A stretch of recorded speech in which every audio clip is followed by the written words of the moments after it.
this. Nabasa ko lang sa post ni Direk Daryl Yap. Pabasahin ko rito. Nakakaiyak, nakakadurog ng puso. Ito ang sabi ni Direk Daryl Yap. Ganyan nga, Inday. Pagmasdan mo ang halimaw na tayo ang gumawa. Pagmasdan mo ang taong halos halikan ang iyong paa nung kailangan ka. Ngunit lahat ng halik ay mula kay Judas pala. Ito.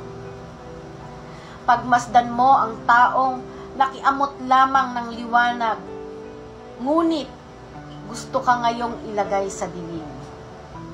Ganyan nga, Inday. Huwag mong ialis ang mata mo sa traidor. Tanging mga tao lamang na pagtraidoran lang ang makakaunawa sa nararamdaman mo ngayon, which is totoo. Yung galit, ngit-ngit, inis at sakit.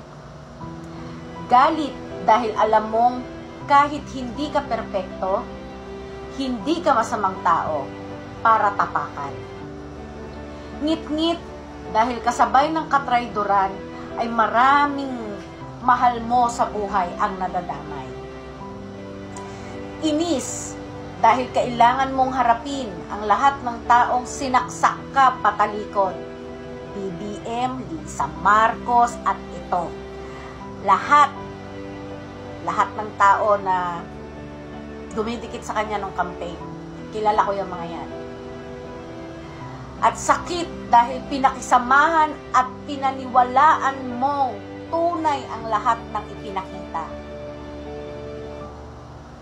Alam ng lahat ng napagtraidoran na walang traidor na nagtatagumpay.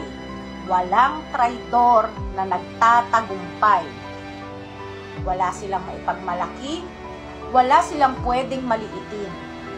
Dahil ang mga traidor, kahit anong itsura, hugis, anyo at laki, tuwing pinagmamasdan sila ng tao, ay hindi nila maikukubli.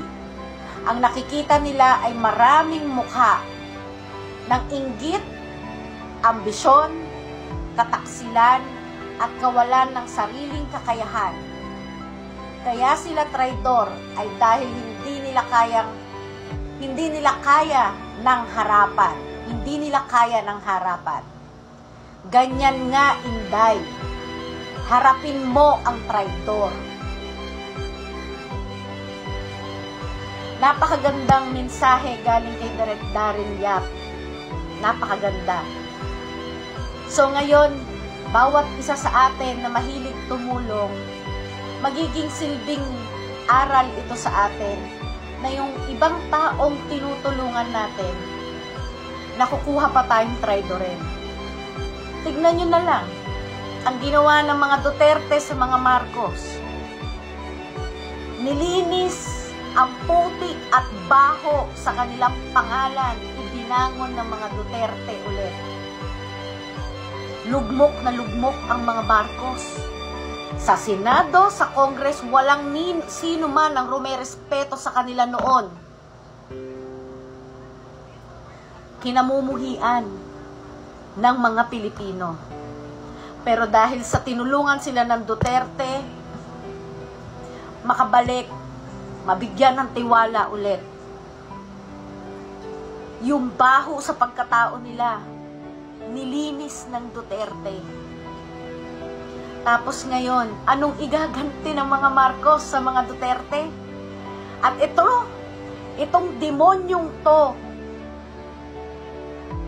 na walang track record, walang napatunayan,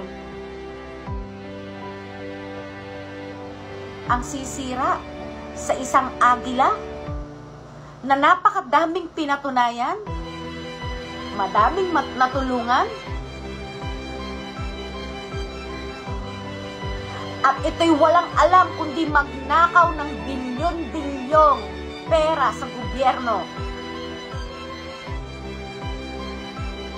na dapat idinadagdag na lang sa sweldo ng mga pulis, teacher, nurses, sundalo. Saan napupunta?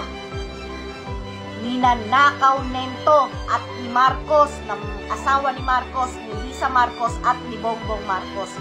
Silang tatlo ang salot ng Pilipinas. Uulitin ko, silang tatlo ang salot ng Pilipinas.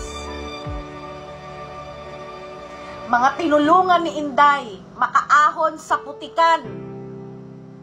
Mga tinulungan ng Duterte maipalibing ang kanilang ama na ilang dekadang nasa kung saan lang.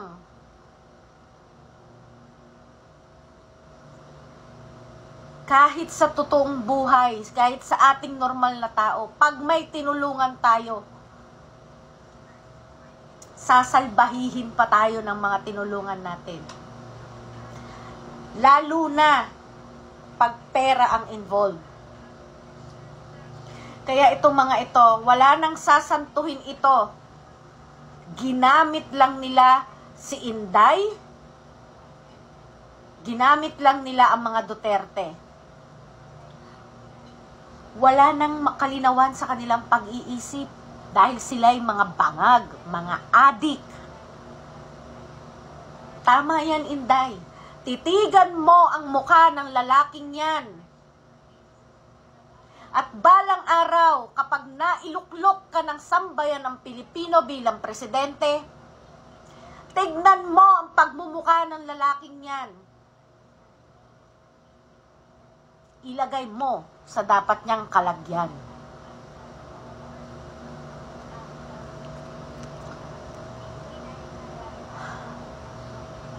Sambayan ng Pilipino.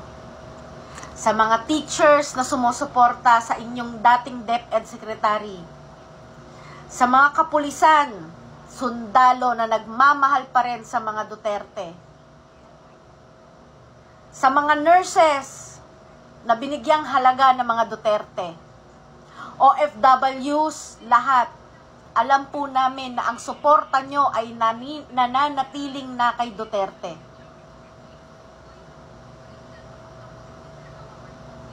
Itong taong to, Bongbong Marcos, hindi kita tatawagin presidente dahil hindi mo alam kung paano maging presidente. Yang asawa mo, na akala mo kung sino, kahit kailan, hindi magkakaroon ng anak na presidente. Huwag niyong ipagsiksikan si Sandro Marcos na maging presidente.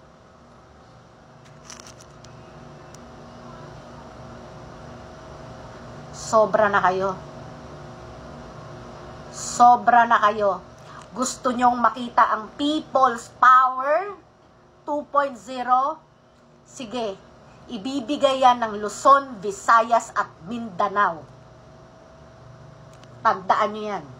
Itaga nyo sa bato yan.